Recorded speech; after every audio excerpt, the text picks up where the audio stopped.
سر میں درد ہو تو کوشش کرو کہ کھیرے کا چھلکا اتار کر ماتھے پر مس لیں۔ درد سے آرام ایجانا کوشش کرو کہ اپنی خوراک میں کھجور کو شامل کر لو، جلدی بڑھاپے کا شکار نہیں ہو پاؤ گے۔ جلیبی کے ساتھ سبز الائچی کھانے سے لٹکا پیٹ اندر سکڑ جایا کرتا ہے۔ گرمیوں میں زیادہ گرم چیزیں کھانے سے معدہ خراب ہو جایا کرتا ہے۔ جسم کے جوڑ درد کرتے ہوں تو کوشش کرو کہ آلو بھون کر کھایا کریں۔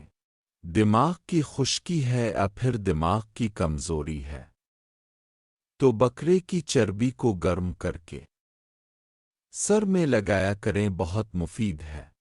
انجیر اور سیب کھایا کریں، ہمیشہ جوان دکھائی دو گے۔ اگر پاخانہ جلن سے آتا ہو تو کوشش کیا کریں مولی اور کچا پیاز کھایا کریں۔ اجوائن کھانے سے جسم کی کمزوری کافی حد تک کم ہو جایا کرتی ہے۔ اگر پاؤں کے تلواہے میں جلن رہتی ہے تو مہندی کا لیپ کرو، جلن دور ہو جائے گی۔ اگر چلتے وقت چکر آیا کرتے ہیں تو کوشش کرو کہ اونٹ یا بکرے کی کلیجی بھون کر کھایا کریں، بہت مفید ہے۔ لاغر اور کمزور جسم کو طاقت دینے کے لیے بکرے کے گوشت کو کھایا کریں۔ چند دنوں میں لاغر اور کمزور جسم مضبوط ہو جائے گا۔ اگر نزلہ ہو یا پھر کھانسی تو نیاز بو کے پتوں کو سونگھا کریں، بہت مفید ہے۔ روغن بادام پلکوں پر لگانے سے پلکیں لمبی ہوتی ہیں اور خوبصورت۔ جتنا ہو سکے تلی ہوئی چیزیں مت کھایا کریں، کیونکہ ایک تو معدہ اور جگر خراب ہوتا ہے اور منہ میں ابلے نکلنے لگتے ہیں۔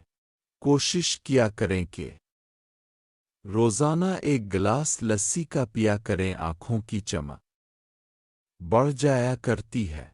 جن لوگوں کو ہاضمہ کا مسئلہ ہے یا پھر کھانا کھاتے ہی بدہضمی ہو جایا کرتی ہے تو لونگ کے ٹکڑے پر پیاز کے رس کے 2 قطرے ٹپکا کر چوسا کریں، بہت مفید ہے۔